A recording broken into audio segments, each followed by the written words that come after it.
Kumusta? Ako si Arcel Poblete. Narito kayo ngayon sa, ano raw, aninaw. Ngayon, nalalapit na naman mag-Desyembre. Pag-uusapan natin ang kinagkaibahan ng Christmas bonus at 13th month pay. So, ano ba ang pinagkaiba ng Christmas bonus at 13th month pay? Simple lang, ang Christmas bonus ay kusang loob binibigay ng kumpanya sa kanyang mga empleyado, samantala, ang 13th month pay ay obligadong ibigay ng employer sa kanyang mga empleyado bago mag-December 24. Sino nga ba ang entitled makakuha ng 13th month pay? Simple lang, sila ang mga rank and file official ng mga private sector. Hindi kasama dito ang kumikita ng freelancer, via commission, or pakyaw.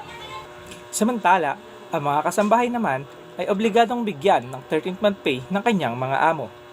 Ngayon, kailangan ba nakaisang taon ka sa kumpanya bago ka magkaroon ng 13th month pay? Hindi.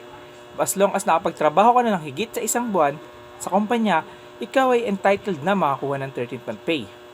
Ngayon naman, paano i-compute ang 13th month pay? Ang 13th month pay ay kadalasan ay kasing tumbas ng sinasahod mo sa isang buwan kung ikaw ay regular na empleyado. Halimbawa, kumikita ka ng minimum 600 sa isang araw, 6 na beses ang araw mo sa isang linggo may kita kang 3,600. Times 4 sa isang buwan, may kita kang 14,400.